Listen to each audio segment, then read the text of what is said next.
நண்பர்கள் அனைவருக்கும் வணக்கம். இப்போ லைவ்ல நடந்துட்டு இருக்க விஷயத்தை பத்தி தான் நம்ம பார்க்க போறோம். இப்போ வரைக்கும் எவ்வளவு காசு சேர்ந்திருக்குன்னா 3,35,000 ரூபாய் சேர்ந்திருக்கு. ஸோ இன்னைக்கு காலையில வந்து எப்பா எப்பா ஐயப்பா சாங் இருக்கு பார்த்தீங்களா, அந்த சாங் தாங்க வந்தது. இதை தாண்டி உங்ககிட்ட சில இன்ஃபர்மேஷன் சொல்லணும், அதை பத்தி தான் இந்த வீடியோல பார்க்க போறோம். அதுக்கு முன்னாடி இந்த வீடியோக்கு ஒரு லைக்கை போடுங்க. ரெக்வஸ்டா தான் இந்த விஷயத்தை கேட்குறேன். நீங்க லைக் போட்டீங்கன்னா இந்த வீடியோ இன்னும் கொஞ்சம் பூஸ்ட் ஆகும். அதனால தயவு செஞ்சு பார்க்குறவங்க லைக் போடாம இருக்கீங்கன்னா ஒரு லைக்கை போட்டு கண்டினியூ பண்ணுங்க. இன்னும் நம்ம சேனலை சப்ஸ்கிரைப் பண்ணாம இருக்கீங்கன்னா சப்ஸ்கிரைப் பண்ணி வச்சுக்கோங்க.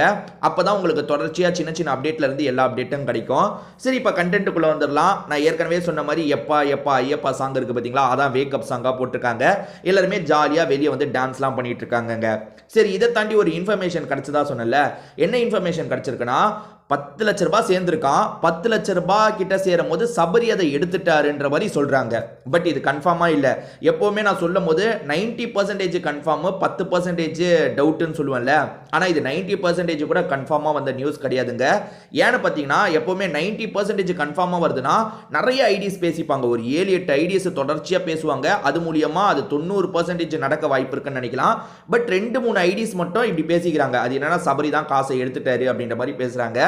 எனக்கு தெரிஞ்ச சபரியை விட மைண்டுக்குள்ள எடுக்கணும்னு இருக்கிற ஆளு விக்ரம் தாங்க. ஏன்னா விக்ரமோட கான்ஃபிடென்ட்டை டோட்டலா வந்து எல்லாருமே உடச்சிட்டாங்க.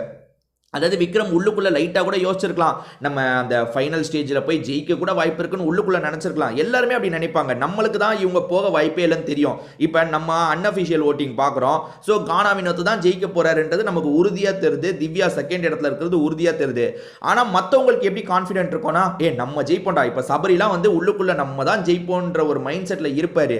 ஸோ அப்படிப்பட்ட சபரி எடுத்தது என்னால் யோசிக்க கூட முடியலங்க. ஏன்னா விக்ரமுக்கு டோட்டலாக வந்து தெரிஞ்சிருச்சு. வர எல்லாருமே விக்ரம தான் போட்டு பொளக்குறாங்க. விக்ரம் நீ அது பண்றது நல்லா இல்ல, இது பண்றது நல்லா இல்லன்றாங்க. சோ விக்ரமோட கான்ஃபிடென்ட் போயிருச்சு. அவர் தான் எடுக்க வாய்ப்பு இருக்குன்னு நினைச்சேன். அதனால வர இன்ஃபர்மேஷனை 100% என்னால் நம்ப முடியல.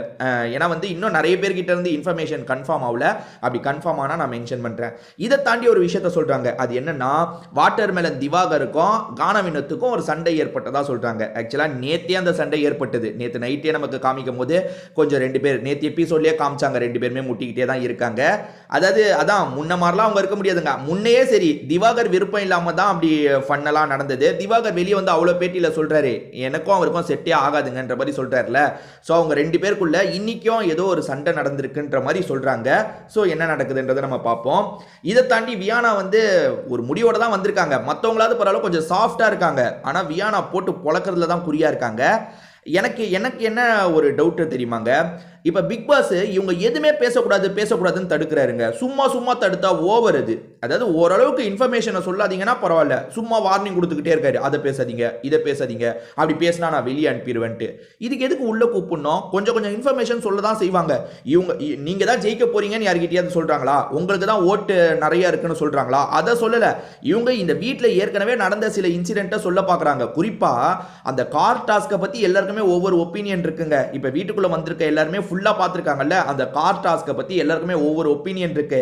சிலரோட ஒப்பீனியனை பார்வதி கமருதீன் பண்ணது அவ்வளோ பெரிய தப்பு இல்லைன்ற ஒப்பீனியன் இருக்கு. சாண்ட்ரா ஓவர் ஆக்ட் பண்ணிட்டு இருக்காங்கன்ற ஒப்பீனியன் இருக்கு. அந்த ஒப்பீனியனை பிக் பாஸ் ஷேர் பண்ணக்கூடாதுன்னு சொல்றாரு. அந்த கார் டாஸ்கை பத்தி பேசக்கூடாதுன்னு பிக் பாஸ் எதுக்கு சொல்றாரு? இதுல லாஜிக் இருக்காங்க. நடந்தது சரியோ தப்போ, ஒரு நடந்த இன்சிடென்ட், அதை பத்தி எல்லாருக்குமே ஒவ்வொரு ஒப்பீனியன் இருக்கும். அதை சொல்றதுல என்ன தப்பு? அப்ப சபரி வந்து பார்வதியை அடிச்சு கண்ணு வீங்குச்சு பாத்தீங்களா, அந்த இன்சிடென்ட்டை பத்தி எல்லாருமே சாதாரணமா தானே பேசினாங்க. ஸோ என்ன பிக் பாஸ் நினைக்கிறாருன்னா, அந்த இன்சிடென்ட்டை பத்தி சாண்ட்ரா தான் அங்க ஓவர் ஆக்டிங் பண்ணிட்டாங்கன்னு எல்லாருக்கும் ஒப்பீனியன் இருக்கு. அந்த ஒப்பீனியன் வீட்டில் பரவக்கூடாதுன்னு பிக் பாஸ் நினைக்கிறாரு. அந்த இன்சிடென்ட்டை பத்தி பேசுறது எதுக்காக தடுக்கணுங்க? லாஜிக்கே இல்லையேங்க.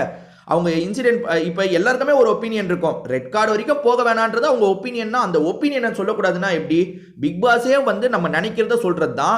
அப்போ டீமுக்கே தெரிந்து பாருங்க, நம்ம ஓவரா வந்து அது அவங்க பண்ணது அவ்வளோ ஓவர் இல்லை, ஆனால் ரெட் கார்டு கொடுத்து அனுப்பிட்டோம் டீமுக்கே தெரியுது. அதனால தான் பேச விடாமல் தடுத்துட்டு இருக்காங்க. இதை பற்றி உங்களுக்கு ஏதாவது கருத்து இருந்தாலோ மாற்று கருத்து இருந்தாலோ கமெண்ட்ல சொல்லுங்க, நான் பார்த்து தெரிஞ்சுக்கிறேன்.